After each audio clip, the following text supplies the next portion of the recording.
Amateur Traveler is in its 20th year now, but can you imagine if I had people on the show who had never been to the destination, but had just read about it or seen a movie about it? That wouldn't make any sense at all, and you wouldn't listen. We all know how important it is to receive advice from people who know a destination to get the most authentic local experience. And a great option for experiencing this is Explore Worldwide and their authentic small group adventures, led by local tour leaders, perfect for solo travelers who want to meet like minded people with a desire for adventure. I'm often an independent traveler, but two of my last three trips were with small group tours because they organize everything and it's a lot easier. If you want to recreate the tour I did to Malta, they have a Malta and Gozo Discovery Tour. I'm intrigued by one of their tours called A Taste of Sicily. The company again is Explore Worldwide, and visit exploreworldwide.com to learn more. And thanks to Explore Worldwide for sponsoring this episode of Amateur Traveler. I got my bags packed, I'm on a roll. I'm heading out there and I'm ready to go. I'm looking real good in my passport photo. Oh, no. Amateur Traveler, episode 747. Today, the Amateur Traveler talks about markets and muralists, tortas and tequila, plazas and playas, as we go to the Mexican city of Guadalajara. I should be heading home, but maybe not today. Welcome to the Amateur Traveler. I'm your host, Chris Christensen. Let's talk about Guadalajara. I'd like to welcome to the show Paul Hudson from playasYplazas.com, who's come to talk to us about Guadalajara, Mexico. Paul, welcome to the show.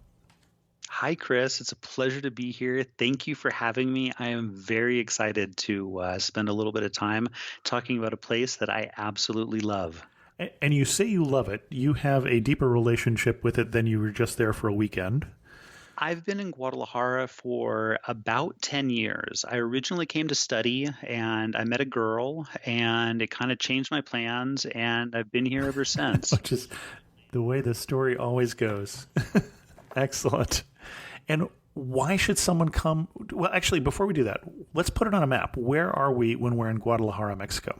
So Guadalajara is in the highlands of the state of Jalisco, and Jalisco is in western Mexico. If you're familiar with Puerto Vallarta, we're probably about 100, maybe 150 miles directly east of Puerto Vallarta. And then we're also probably, I'd say 300 miles west of Mexico City. There's a lot of connections between this part of Mexico and Southern California. So I got my first introduction to Guadalajara by the number of people. The people from this region are called Tapatíos, from the Tapatíos that live in Southern California. So Los Angeles, San Diego, Tijuana. And so that's where I started learning about this part of Mexico. Now, Tapatio happens to be my favorite Mexican hot sauce. Is that from that region or something? So I believe that the children of the immigrants, they started the hot sauce. And then if you look at the person that's on the bottle, he looks like he's a mariachi. And that's a super typical, the hat dance and that style of hat. They call it charro, which is a cowboy. So it's like a typical hat. I'm not sure if you're familiar with Pedro Infante, Jorge Negrete, these actors from the golden era of cinema. That was their most popular character that they played. Interesting. And why should someone go to Guadalajara? Well, Guadalajara is a cosmopolitan city. It's the second largest city in Mexico, and there's a great relationship between modern and traditional culture. And modern, I say, because there's great universities, there is a burgeoning tech scene, there's lots of multinational tech companies that have big offices here, but then there's also this relationship with the countryside where a couple times a year you'll see 2 million pilgrims walking through the city, some of them on horseback, some of them walking on their knees to follow the Virgin of Zapopan as she goes from the Guadalajara Cathedral all the way over to Zapopan. So there's this really beautiful balance of modern and traditional cultures. And that's not to mention the food, the nightlife. There's a lot to do. And what kind of itinerary are you going to recommend for us? I'm going to recommend when I have friends and family that come to town, we typically break up the trip. About half of the time we're going to spend in Guadalajara, and about half of the time we're going to spend somewhere else. Okay. And I have surfer friends who come down, and we'll spend the first 4 days in Guadalajara, and then we're going to head to the beach. We've got a great access to spectacular beaches and world-class waves. So Nayarit, Jalisco, Colima, and Michoacan, those are the four closest states, have world-class surf, which I absolutely love. But we want to stay a little bit closer to Guadalajara before we leave. I want people to see what it's like to live here. The food scene is phenomenal. The historic downtown is wonderful. It's one of my absolute favorite things to do. I've been here for 10 years, and I never get tired of going downtown. The nightlife is a lot of fun, whether it comes to agave spirits, beer, wine, happening nightclubs. There's something for everybody. Okay. Where are we going to start? So I think the natural place to start is going to be in the historic downtown. Okay. So we refer to this as the Centro Histórico, and I love walking. I love going down here on a Sunday with my family. And when my mom or when I have family that comes to visit, I want to take them on the tour. I want them to see as much as they can as quickly as possible. So we typically start in a little plaza that's called the Plaza de las Nueve Esquinas. So it's the Plaza of the Nine Corners. Okay. And it dates back to the earliest times of Guadalajara. Originally, it was a Native American side of town. There was a little bridge called Mezquitan. And then in the early 1900s, late 1800s, there were some really beautiful buildings that were put up. And today, there's a bunch of restaurants, and they sell a traditional dish that's called birria. And it's my favorite place. So we'll start for breakfast in the Nueve Esquinas to get breakfast. And then we'll continue walking up to the main cathedral. Hang on a second. You gave us a traditional dish, but I don't know what the dish is. I don't know birria. Oh, so there's a couple different styles of birria. Right now, everybody is talking about queso birria quesadillas, and that's kind of like an LA style, Tijuana style. Okay. The original one that comes from this part of Mexico, from Jalisco, Aguascalientes, Guanajuato, is typically made with a goat meat. And goat meat is a difficult meat to cook. You have to cook the meat at a long time at a low temperature to make it a little bit softer, because it can be tough, it can be kind of fibrous, and it can be a little smelly if they're wild goats. And so the way the traditional cooks got around this was by cooking it for a long period of time at a low temperature, and then a heavily spiced adobo. So they'll use some chilies and some tomatoes, and then all the roasting juices are saved to make the sauce, and it's served in a soup. So you'll typically talk with the guy who is working the oven and tell him which cuts you want. Do you want ribs? Do you want loin? Do you want like a shank type of cut? And then they serve it in a bowl with tomato broth and a big pile of tortillas and some beans. And it's a heavy breakfast. You might need a little nap after that. Okay. Yeah. So historically, interestingly, goats were introduced by the Spanish, like the early 1500s, and they're an invasive species. And goats eat everything. And so they were trying to come up with a recipe so that people would want to actually go out and hunt these things, because they were eating everything. They were eating all the crops, and they became a huge nuisance. And birria, the typical plate, was the result of this invasive species. Okay. Interesting. From the Plaza de las Nueve Esquinas, we're going to walk north, and we're going to see some historic architecture. There are some 17th century churches. And one of the nicest things about this area is that they just finished remodeling it. We have a new line of the metro, and when they built this new line of the metro, they completely redeveloped the downtown area. More pedestrian streets, less cars. It's a very enjoyable place to walk around because there's less cars, and it's just a really pretty area. Okay. And we're walking around and we're seeing what? So leaving the Nueve Esquinas, we're going to see there's two temples. They originally were part of the same complex. There is the Chapel of Aranzazu, and then the San Francisco de Asís are two old Franciscan churches. Absolutely beautiful, very Baroque style of architecture. And then as we keep walking further north, we're going to get to what they refer to as the plaza, which is in the shape of a cross. And so there's the main Guadalajara Cathedral in the center, and then there's like a series of plazas around it that kind of make the form of a cross. Okay. And it's just full of monuments. So there is today it's called the Octavio Paz Library. It's part of the University of Guadalajara, which houses some David Alfaro Siqueiros murals. Obviously not his best work, but it's still nice to see some of these really famous muralists, some of their early works. And then we can go into the Palacio del Gobierno. So this is the state level government palace. Ton of history in here, from Benito Juarez to Father Miguel Hidalgo. And both of whom were revolutionaries in Mexico. Well, okay, so Miguel Hidalgo was the one who cried for independence, and he helped set the independence movement. Now, Benito Juarez was probably 50 years later, like 1860s. One of the best known presidents. President Benito Juarez, and he was fighting a civil war at the same time Abraham Lincoln was fighting a civil war.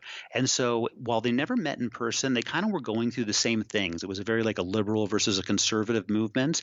And he was actually exiled from Mexico City for a period of time and used this building as his headquarters for several months. He actually had to go around the country and kind of build up the forces, get people to stay on his side as opposed to the conservative side.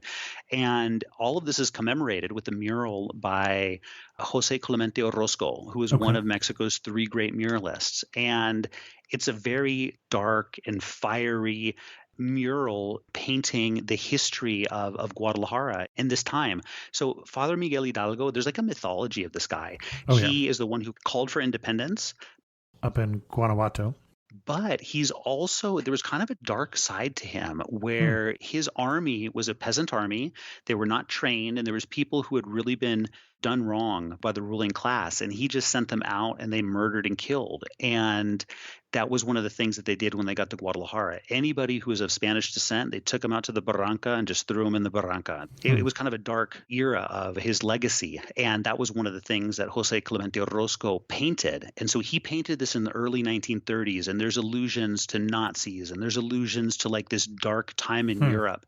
It's a very controversial mural, specifically in the 1930s. It was an incredibly controversial mural in the government palace. If you look at like Diego Rivera, Siqueiros, Orozco, all of them were very famous for very controversial statements and murals, and to get people talking about the history. And there's so much history in this area. It gets people interested in learning a little bit more about the figures that we see on the names of all of the hotels and the airports and the streets. Right. Well, I'm going to recommend for our listeners, too, if you're interested in that period of Mexican history, the Revolutions podcast that I think I've referenced a couple times on this show had a great series of episodes on the very complicated and somewhat discouraging history of the Mexican Revolution, because it took a long time. Yeah, it takes him through the Civil War. You know, when do you call it? When is the revolution done? Was a much more complicated question with the case of Mexico. Yeah, absolutely. I'm a huge fan of Mexican history, starting with Diego Rivera, because you go and look at these murals. Interesting, we were talking about the Bay Area, and I got interested in Diego Rivera murals in San Francisco. And that kind of sent me on my hunt to learn more about the big three muralists and Mexican history. And I love this relationship, this binational relationship between the United States and Mexico. Excellent. Leaving the Palacio del Gobierno, we're probably going to have a look at the main Guadalajara Cathedral. Okay. This is absolutely iconic. There is Gothic style bell towers. They're used everywhere. So the taxi cabs have like an emblem, like a little logo that uses the bell towers. You'll see this all over the place, and they're iconic. They're really easy to identify. Interestingly, they're not original. In the early 1800s, there was a pretty bad earthquake, and it destroyed the original bell towers, and they rebuilt them. So this is probably 200 years after the cathedral was originally built. So architectural styles come and go. Good guess, 400 years. Oh, wow. Okay. Or at least the first cathedral on the site was built in 1500s. Yeah, in 1500s. And then I think there was the original one, which was like adobe and straw. And then they started a more permanent one in the late 1500s, and it Yep. finished in the early 1600s. So about 200 years later, they fell down. They were rebuilt. Another earthquake comes. They rebuild them again, but they are contrasting architectural styles. So the Hmm. original cathedral is more a Renaissance style, and then 200 years later, the style of the era is Gothic, and they just love these Gothic towers. Hmm. And that kind of, I feel like that sums up Guadalajara's architectural heritage, where there's this architectural style that's called regionalism, and they pick and choose. Gosh, I really like that Moorish style over there, and I really like some of this over here, this Art Nouveau. They just kind of mix it together. And there's another neighborhood we're going to talk about a little bit later that is just, it's an architectural laboratory, a 20th century. They just pick and choose all these really cool styles and put them together in a couple similar buildings. And it's just really fun to learn about architecture. I mean, Art Deco and modernism. And I'm going to guess that you meant Art Nouveau rather than Art Nouveau, unless there's something different down there in Guadalajara. Okay. No, no, no. You're right. You're right. I actually, it's interesting when you've never actually heard something spoken, you've only read about it and you don't know how to pronounce it correctly. It's okay. That was not a Spanish word, so you don't have to know how to pronounce that one. You've been doing great with the Spanish, though, so that's helpful. The Spanish is okay. Anything that comes from French, I'm like, ooh, I'm not sure how to pronounce that. There's a lot of vowels. Yeah. Yes, there are. Those are just So decorative. the cathedral is really beautiful. You have to get the picture in front of the cathedral. Going inside, yes, they're absolutely beautiful. There's more churches than you're going to be able to visit, Mhm. and a lot of them are just, they're really nice because they're so historic and they're so old, and you can see these different architectural styles. Baroque is super popular, the Renaissance, the classical. I mean, you're going to see a lot of these different styles. And after pointing it out, you're like, okay, now I can see the difference between like those columns right there. Okay, that's not common in Baroque. Baroque's much more ornate. Mhm. It's a really great place to study architecture because there's so many different styles. And in different centuries, this style was popular in one century, and then another style was popular in another century. It's really cool to see how they've evolved over the centuries. Excellent. We're sitting in the cathedral, and Mhm. this might be a good time to get something to refresh. Right behind the cathedral is a big plaza. It's called Plaza de la Liberación. So they Okay. say that Miguel Hidalgo, he abolished slavery from Guadalajara. Hmm. And so there's a plaza behind the cathedral that's called the Plaza de la Liberación, and it's Miguel Hidalgo breaking the chains of servitude. And then right behind that statue is a 100-year-old cantina that's called La Fuente. And so it's a great place to stop on your tour, get a beer, and just enjoy these historic cantinas that Mexico is famous for. Excellent. La Fuente of Fire? The fountain. The fountain. Okay. I The was fountain. almost thinking, I'm not quite right there. I got it. Okay. And it's famous. There's a bicycle. The story Yep. goes that a patron at some time couldn't pay his bill, and so he left his bicycle saying, "Hey, I'll be back tomorrow to pay my bill." And he never came back, and so the bicycle is hung up on the wall. And not a whole lot has changed, where they still use huge blocks of ice to cool the beers. They've got coolers over in a corner, and then these huge blocks of ice, and there's like an ice pick where they're breaking it down. It's cool. It's like a time capsule. You're really stepping back in time to go into these old buildings. Hmm. From the Plaza de la Liberación, we're going to continue east for a little bit, and we're going to look at the Degollado Theater. And this is a theater that was built in the 19th century, these big columns. I think it is a classical style of architecture. Absolutely spectacular place to catch a show. So there's ballet, there's folkloric dance, there's mariachi, there's a absolutely beautiful season. The murals on the roof. I grew up in San Diego, and there's no theater like this. I've seen Don Quixote a couple times, and you see it in the Civic Center, or you see it in the Spreckles Theater. Yeah, it's enjoyable. But when you walk into a theater that was built in the 19th century, it's just another experience. It really feels like you're stepping into a time capsule or a time machine. And I've thoroughly enjoyed getting a chance. If you come to Guadalajara, I highly recommend checking out to see what's playing, what kind of shows they're going to have in the theater, whether it's the ballet or a play or folkloric dance. Anything that they're going to perform is going to be worth seeing. It is just such an amazing place to take in a show. Well, and to me, it looks like something that could have been in Vienna. It looks very European inside the interior. And that was the style of the era. It's Hmm. interesting because we were talking about Benito Juarez a little while ago, and Benito Juarez and Porfirio Diaz fought against the French intervention, but Hmm. they were huge Francophiles. They loved everything to do with Europe. And Porfirio Diaz, when he was exiled, he actually moved to France. And it's interesting that you would fight a war against these people, but absolutely just love the culture and the art and everything. And so there was a whole period where they built buildings that they would take like a little bit from different parts of Europe and build these types of churches or these houses in Mexico. So yeah, there was a lot of that style of architecture. I can see that. Moving east from the Degollado, we're going to pass through the Plaza of the Founders, so the original settlers. So interestingly, this was I think it was the fourth location where Guadalajara was settled. There was three other locations, but one didn't have good water, and then Sure. another one was Hmm. too close to a hostile Indian settlement.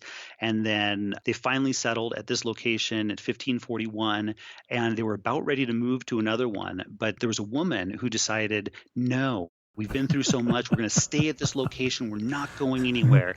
And so the Plaza de las Fundadores of the founders is kind of remembering her contributions to saying, no, we're going to stay right here. We're coming up on the 500th anniversary of the city of Guadalajara. So growing up in California, there's not a lot of history that runs back this far. No, no, 200 years is about it. Yeah.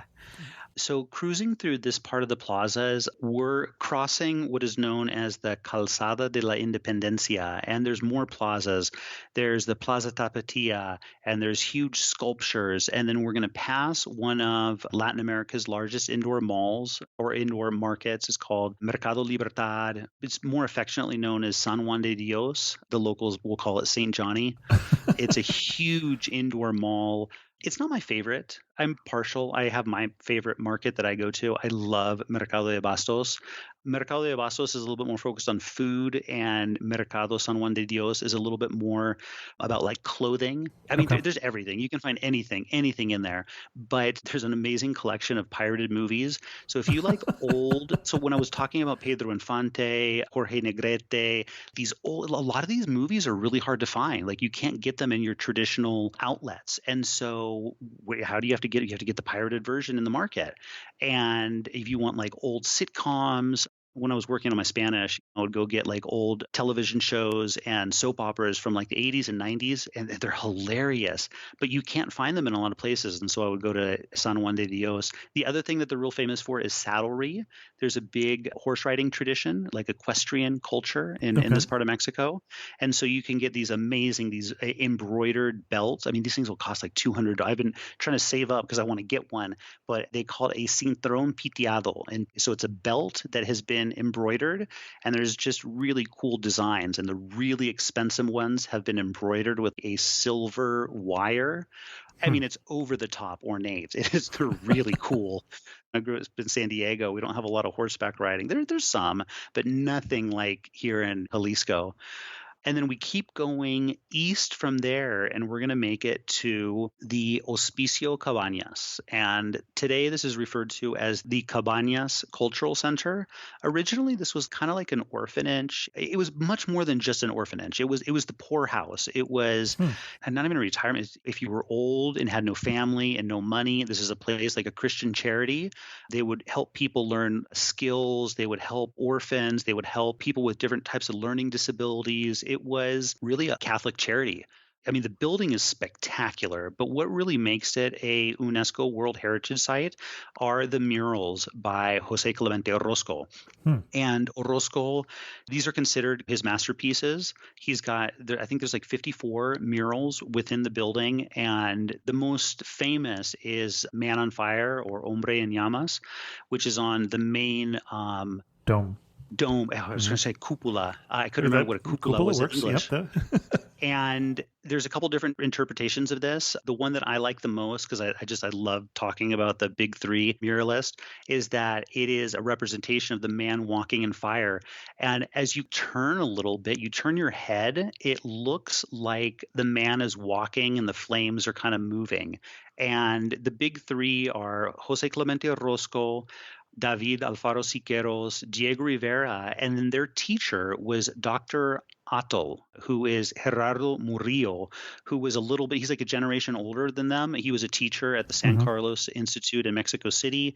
He was also from the state of Jalisco. He was really into volcanoes and water. Dr. Atol means Dr. Water in Hmm. Nahuatl. And I love researching these people. They've almost been forgotten. It's interesting to think about how Diego Rivera has been eclipsed by his wife. Frida Hmm. Kahlo, she always painted herself really small because at that era, Diego Rivera was one of the most famous artists in the world. But he painted history and Frida painted emotions. And there were two completely different styles. And she's grown up to be the more famous artist. It's pretty cool to see these artists and the stories that they were telling. Hmm. Looking at the people, and Diego Rivera was a perpetual storyteller. You didn't know what was true and what was not. And it was kind of like painting somebody's legacy. And I like thinking about these people much more than their artwork. Their artwork is spectacular, but thinking about the people and what they did and who they were and what they were fighting for in these eras, it's really interesting. It's just, there's a lot to think about. Excellent. So the Hospicio Cabañas, the Centro Cultural Cabañas, it's a great museum. It is a World Heritage Site. There is the Guillermo del Toro movie theater. So there's an area for kids. There's all sorts of revolving exhibitions. If you get a chance to see one museum in Guadalajara, it has to be the Cabañas Cultural Center. It's the most important. It's the largest. It's the best example of the Orozco murals. Guadalajara has 3 locations that have Orozco murals, and they get better. Like his first one was okay, his second one was like really good, and then his third one is just like, whoa, this is incredible. So it's kind of the opposite of going to the Pablo Picasso Museum, you're saying. No, I haven't been there. I would love to go to Europe. Now, where is that? Is that in Spain or is that in France? Barcelona, I believe. Okay. Yeah, muralism, it's really contributed to modern artwork. Mhm. You got these murals that are inside the museums, but throughout the city, you're going to find really, really spectacular murals. It's something that the community treasures. From time to time, they might get spray painted over, but a lot of times they're preserved. Mexico City obviously has the best selection of murals, Mhm. but Guadalajara has a pretty good mural cultural as well. So if you're interested in learning about one of the big 3, Jose Clemente Orozco, Guadalajara is the place to do it because you can see a number of his murals and see his style and differentiate his style from Siqueiros and his style from Rivera. And they've got very different outlooks on life. They've got very different experiences. Rivera did not live in Mexico for the revolution, while Orozco did. He was in Mexico. And so they had very different views on the effects of the revolution on different parts of society. To finish off, you got to get dinner. And I always like this contrast of modern versus traditional. Mhm. So we're going to leave downtown in the historic core, and then we're going to go over to the other side of town to the newer part of town where all the skyscrapers, where the tech industry is. And I want to show this contrast. And so we're going to go to a nice dinner. There's a big fancy mall called Plaza Andares, and there is just this row of amazing restaurants. I absolutely love Lolo. Lolo has a location in San Francisco. They've got 3 different concepts in Guadalajara. It's kind of a fusion of Mexican with a little bit of Southeast Asian. It is a super fun place to have dinner. But more than anything, I want you to experience the difference between modern and traditional aspects to society. And you're going to see this all over the place. And okay, that's the end of day 1. Day 2, I think we got to go up to Tlaquepaque. Have you ever heard of Tlaquepaque? Sounds vaguely familiar, but I am not placing it. So Tlaquepaque, it's its own municipality. It's a different city. However, it's part of the metropolitan region. So there's no break in the urbanization from downtown Guadalajara. It's only like 7 miles from Guadalajara to Tlaquepaque. Okay. There's a lot of like folkloric art. The name Tlaquepaque comes from the people who would work with clay in the area going back for just centuries and centuries, probably close to 1,000 years. They've been famous for pottery. Today, they're famous for carpentry, pottery, glass blowing. There are just so many artists and galleries. The downtown area is beautiful, big restaurants with like mariachis playing. There is an old 19th century building that's called the Parian. And it's a collection of like 17 different bars or cantinas. And there's mariachi going 24 hours a day in this kiosk in the center. It's a really fun place to spend a day. The galleries are amazing. There's two in particular you have to check out. There's Rolo Padilla and his House of the Bicycle, and he's got this really distinctive style. And getting a picture with his, they call them the gorditos, and so it's chubby people. Okay. And you got to get a picture in front of his workshop. And then Sergio Bustamante is also a very unique style. Those are the two of the most famous, but there are tons. And you can see a good collection of ceramics and pottery from all over the country, not just from the state of Jalisco, but you can see the black clay from Oaxaca. You can see Talavera from Okay. Puebla. Anything related to folkloric art and folkloric dance, Tlaquepaque is a wonderful place to experience it. And that's going to spend most of the day. And you mentioned mariachi. We've referenced it a couple times, but we haven't really tied in what people may not know is that comes from here. They say that mariachi is originally from a little town called Cucula, just south of Guadalajara. This is where you'll find the International Mariachi Festival is in Guadalajara, and the Charro Cowboy Festival. It's very popular. My favorite time listening to mariachi, my neighbors, she just graduated from high school, and before she graduated, somebody who wanted to date her brought a mariachi to her house, and at around 11 o'clock at night, they brought a serenade. And I thought that was like the classiest. And this is kind of common. There's the plaza right next to San Juan de Dios where you can go hire a mariachi group and bring them to a serenade. And all of the neighbors will be like lifting up their curtains, looking out the window to listen to the mariachi music. It's very traditional. There's a lot of tie-ins with the equestrian culture and horseback riding. And they'll actually do mariachi while they're horseback riding. They'll do performance. And there's a guy who's famous for like the dancing horses, and it's a very cool custom. I like it quite a bit. If you go, I would recommend learning one song. You drink a couple tequilas, and it's amazing how tequila can make people into really good singers. Yeah, I'm sure that's exactly what happens. There's an old movie with Marta Igreda that's called Mariachi Gringo, and it's about a gringo who just loves the music, and he kind of moves down to this area because he wants to get involved with the music scene. It's pretty cool. Excellent. The other neighborhood that I just absolutely love is going to be the Colonia Americana. And so this is kind of like an aggregate. They refer to the western part of downtown. It was founded in the Porfiriato, which is the era of Porfirio Diaz. It is a completely different style from downtown. So this is a post-independence. So this is late 1800s, early 1900s. Porfirio Diaz was the president. Pre-Civil War, post-independence. Yeah, no, this was pre-revolution. He was the one that they revolted against in the revolution. Yes, there you go. That's what I'm saying. He was president for like 40 years. Right. He loved everything French. There's all these really crazy mansions with French style influences. Some of these mansions look like they could be a Baroque style church. They call it a new Baroque style architecture. The mansions are incredible. And the best way to view this is on Sundays. We have car-free Sundays. So they call it the Via Recreativa. And they shut down the main avenues of the city for pedestrians and skateboarders and bicyclists. You can rent a bike. If you stay at a nice hotel, they'll have bikes for you to borrow. And you just cruise down the main street. It's called Avenida Vallarta. Maybe get lunch in one of these old mansions. They're really, really beautiful. And it's a completely different style because it's not Spanish. The influences, there's like a little bit of Moorish, there's a little bit of Baroque, there's a little bit of French influence. And you can see that historically there was always a lot of money in this area. That's where my favorite restaurants are as well, too. It's very close to the downtown, so the rents are a little bit cheaper and restaurants can test out their concepts. And there's some really cool options for places to eat. I want to hold off on talking about food. I want to talk about two more things real quick. Quick side trips from Guadalajara. Number one is going to be the Tequila Volcano. So Tequila is a little pueblo and it gets all the attention, but there's 12 different pueblos around the Tequila Volcano that are all worth visiting. And we should be clear that this is not a volcano that spews tequila. It does not. And it's actually I don't know what the correct word is, if it's dormant or if it's extinct, but there's no fire coming out of it anymore. That volcano is like 100 miles in the other direction on the border with Colima. And people love mountain biking. I have a friend that goes mountain biking there all the time. There's a huge obsidian mine. And Hmm. so the original people of the archaeological site, Guachimontones, they were famous for arrowheads and knives, and they would trade with all the different republics of the Mexica, the native people of Mexico. Hmm. They had their own style of the Chinampa agricultural practices.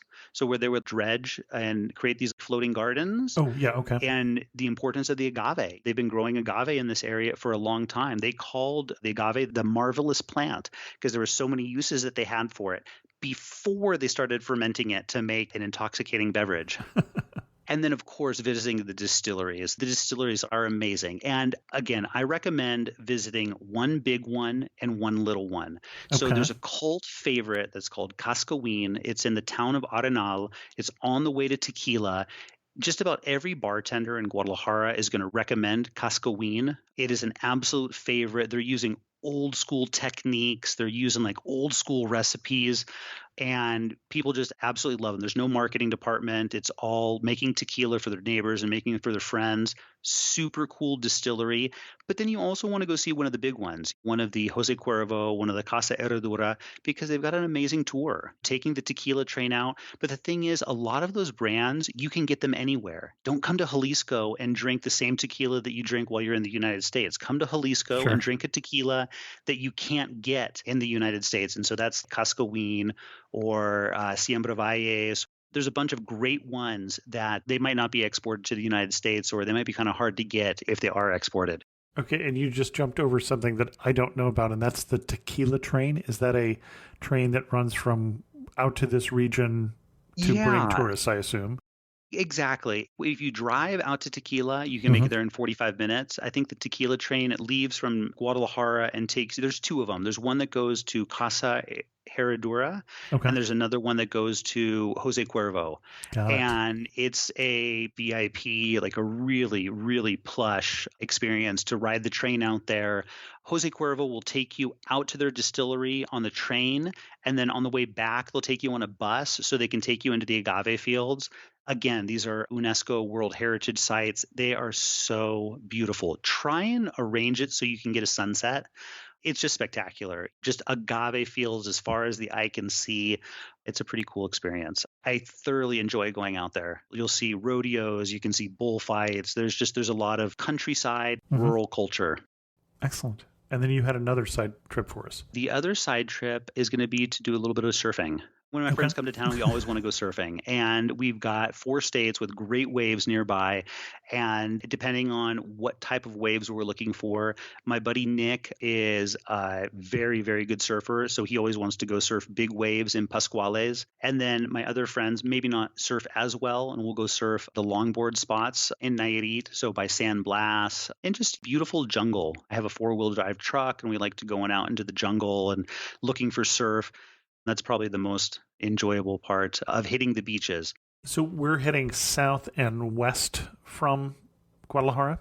Exactly. Okay. Over the mountains to the coast. We are 250 kilometers to the south, and you'll make it to Colima, and 250 kilometers to the northwest, and that'll take you directly to San Blas, depending on the season Got it. or the Okay. time of year we'll go. Which is north of Puerto Vallarta then. Okay. Exactly. There is a road that you can take that'll take you directly to Puerto Vallarta, but it's the old road, and there's a lot of curves and it's real slow. So if you want to take the freeway, you'll go northwest and then Got it. cut down south to get into Puerto Vallarta. Okay. So everybody wants to talk about food of Oaxaca. Oaxaca is amazing, Yep. and the Yucatan, absolutely amazing. And a lot of people haven't heard about the food of Guadalajara. So we briefly mentioned birria, Mhm. and that's one of my absolute favorite dishes. And it's something that we don't cook at home a whole lot. Usually, Okay. birria is something that we go to a restaurant for. And the reason that is that a lot of these restaurants have been around for 50 years or a really long time. My favorite place at Mercado de Bastos, the guy that's making the birria, he's 3rd-generation birria maker. So his family has been making this dish for 80 years. It's hard to surpass somebody who's been doing it for, literally close to a century. And that's just one example. There's Chololo, which is like a full-on hacienda. Their restaurant seats 600 people, but they started as a guy selling birria out of a street cart. And then he bought his first restaurant, and then they bought their second restaurant, and then they've got this huge hacienda. There's a lot of different styles of birria. Historically, it was mostly with goat meat, but Mhm. a lot of people will do it with veal. If you go up into the north, into Tijuana, they make it with just with beef.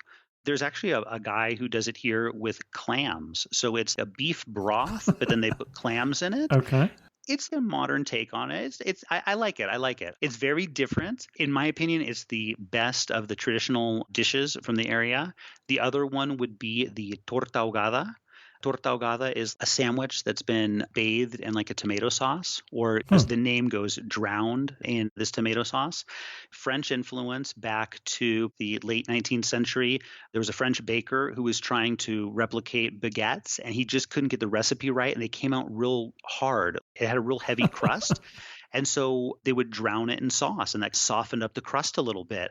And that's typical of a lot of the food here in Jalisco is they love sauce. There are tacos de barbacoa, and they'll drown them in sauce. Hmm. One of the absolute favorite, the most Instagram sandwiches here is called a lonche de pancita, and it is a sandwich with this real thick bread, and then it has pork belly on the inside, and then they drown it in a tomatillo sauce. They're fantastic. That Hmm. is at Paul Real restaurant in the Colonia Americana. They have the best coffee in Mexico. Two of their partners just won Best Coffee Roaster in Mexico 2020.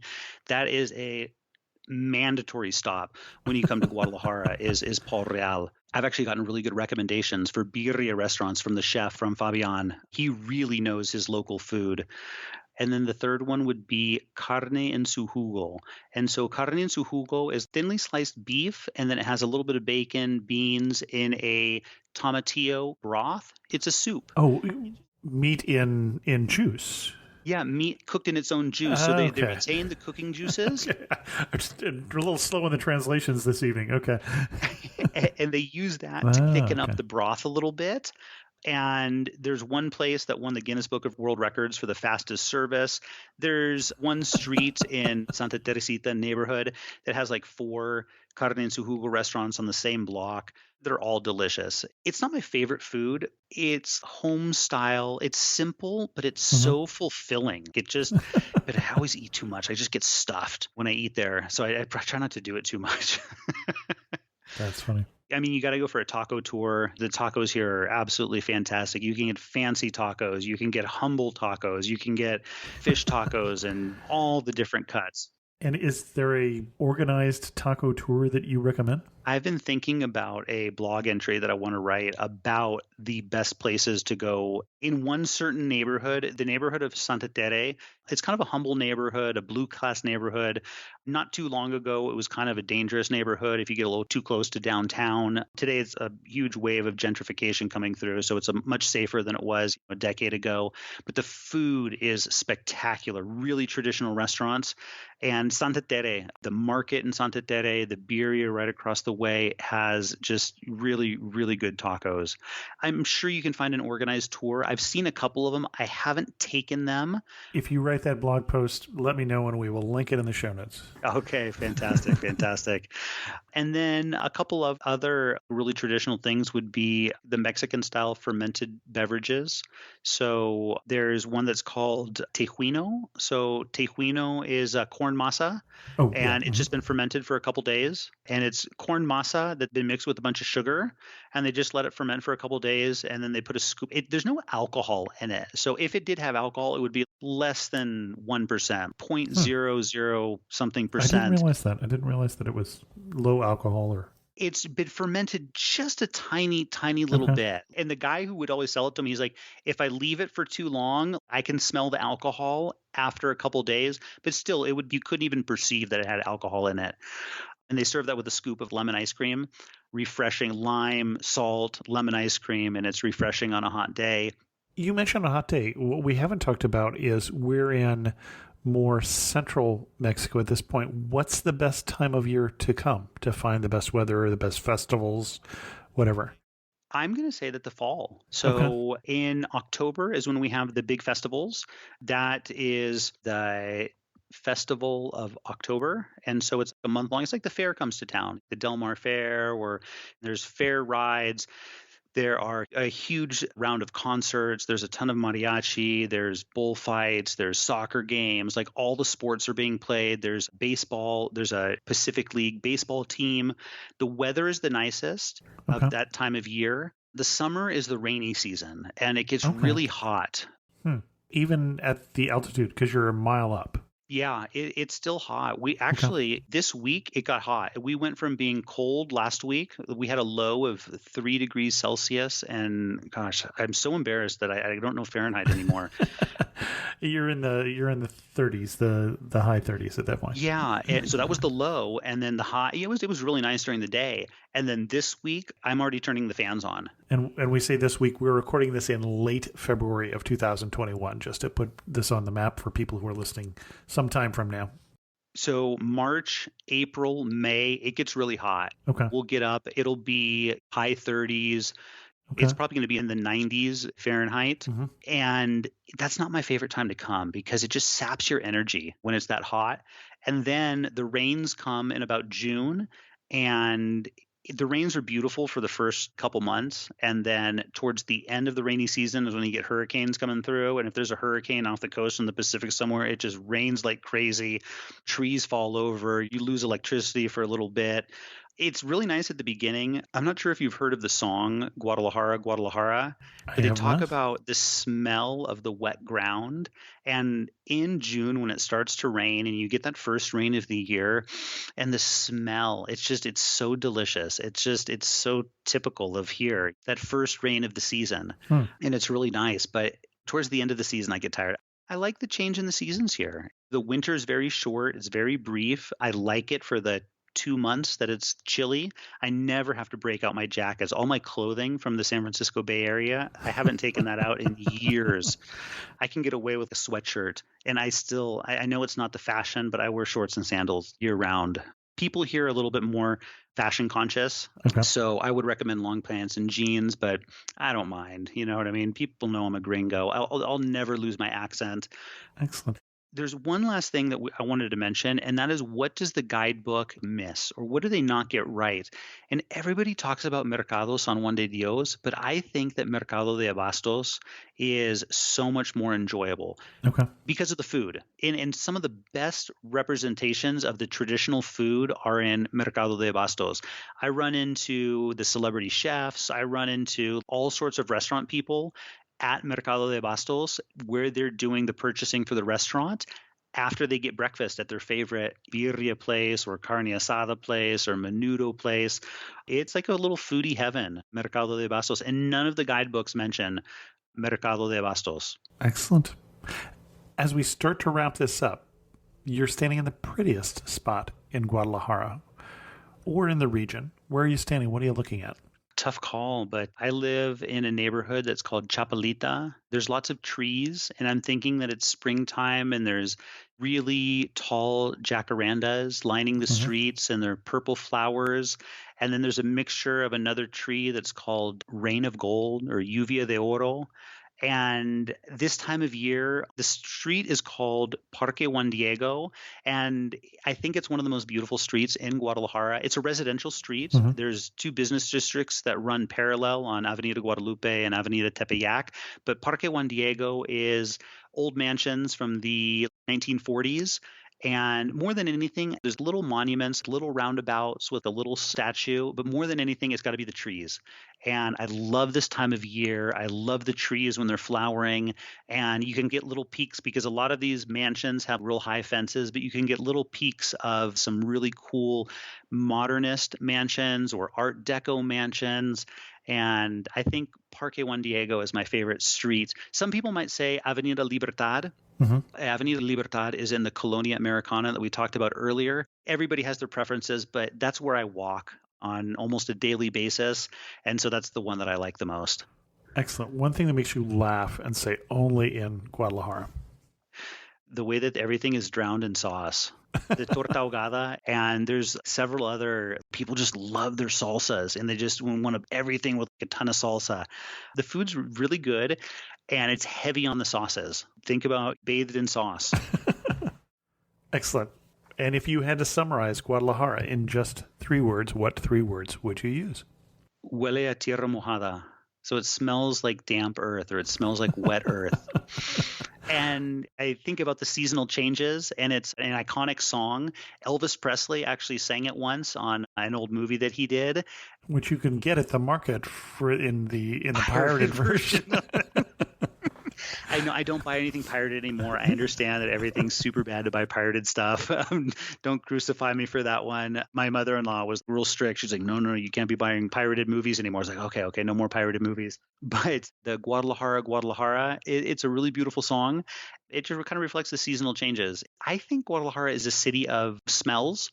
So with the seasonal changes in this neighborhood of Chapelita, there's lots of trees. So in the fall, winter, when the orange trees are starting to flower, there's that smell of orange blossoms. There's roses. There's lots of smells, and a lot of them are really enjoyable.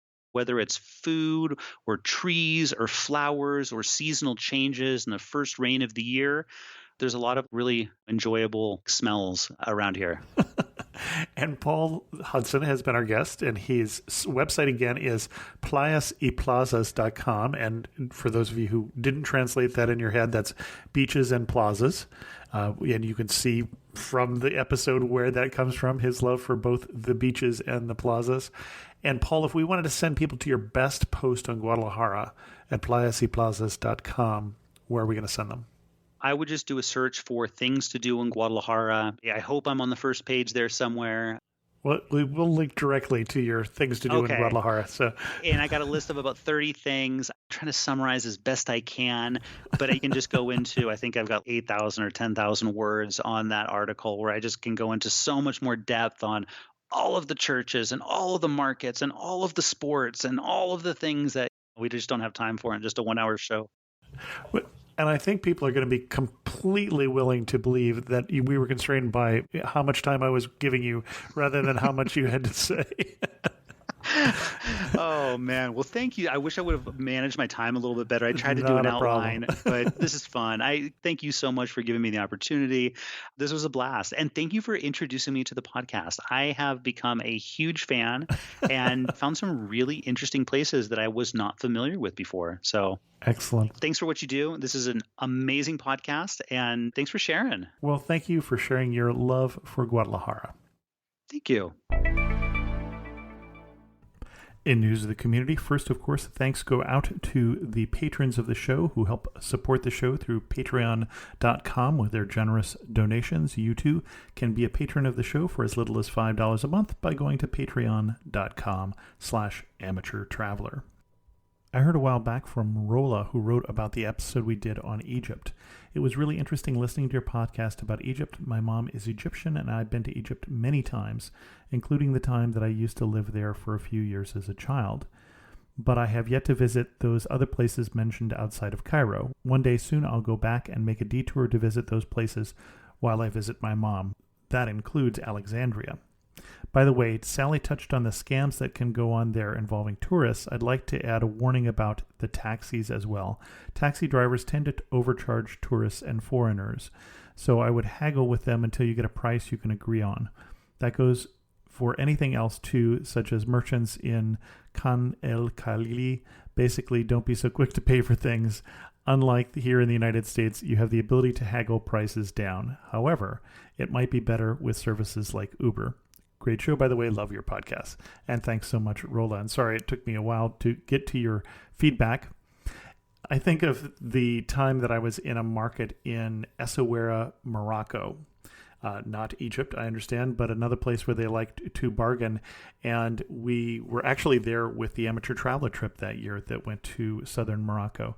And we went into the market, and I think I was looking for a leather belt, and it's so hard to find a good leather belt here at home. I'll often find things that are pleather and they just fall apart immediately. And so I found this good leather belt, and the person gave me a price. I translated it, realized it was $10, and I just said yes. And the look on his face was like, well, that was way too easy. But for me, a $10 belt is such a great deal. So yes, I could have gotten it for less. But, I didn't mind putting a couple extra dollars in his pocket, and I still got a great deal. So, yes, you can haggle, but sometimes you'll have to decide whether it's worth it. With that, we're going to end this episode of Amateur Traveler. If you have any questions, send an email to host@amateurtraveler.com, or better yet, leave a comment on this episode at amateurtraveler.com. And thanks so much for listening.